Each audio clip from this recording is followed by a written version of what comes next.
What I'm visualizing is me on bed rest in my mom's house, not knowing whether or not I would ever walk again, not knowing what tomorrow would bring, much less 10 years down the line, and what it was going to take for me to get past that. To be able to accept wherever I ended up being. Because I did not, in the real thick of my injury, I had no idea what my quality of life would be like when I got past that point.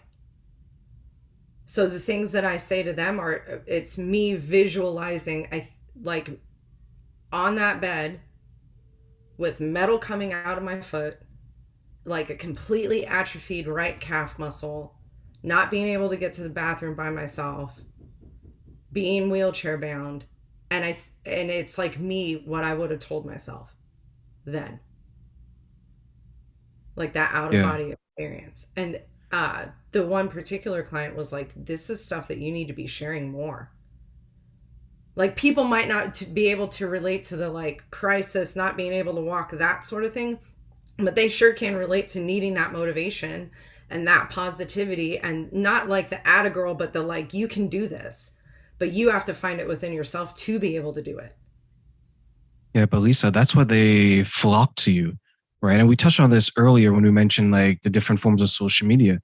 When you're real, right? And I don't mean real as you're pretending to be someone else. It's just they're getting the authentic you. They're getting the person that came from an injury, that didn't know she's going to walk again, to this success stories.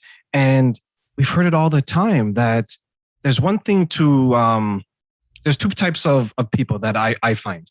There's the ones that quote motivational speeches and quotes, and there's the one who motivate from the heart. And that's why you don't remember sometimes what you're saying, because you're speaking from a place of strength and inspiration. And there's some times where I'll say something, or I'll hear someone say something, and then you ask them, let's say a couple of days later, they don't remember word for word because it was in that moment what was needed. And then people gravitate to that because they look at it and they're saying, she has this strength, he has this strength, I can pull from them, because a couple months ago, I didn't know if my marriage was going to work. I didn't know if I was going to be a good parent. I didn't know if I could forgive my father, my mother, my grandmother, my grandfather. But I heard this story, and this person came back from a physical injury.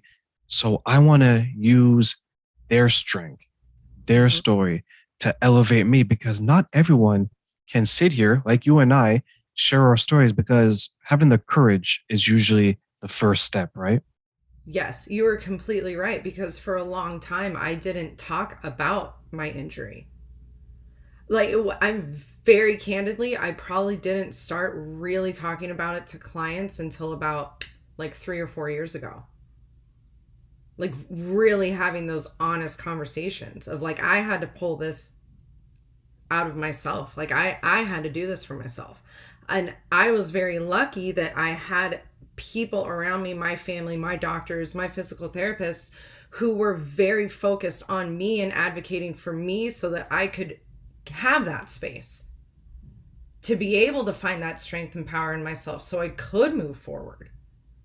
And when I started having these, I was like, well, if 2020 is going to leave me in my house, we might as well have some epiphanies out of this. But when I started really having those big internal discussions, it was, if I can find this, then everyone can find this. And everything that I've ever done post-injury has been to help people find this.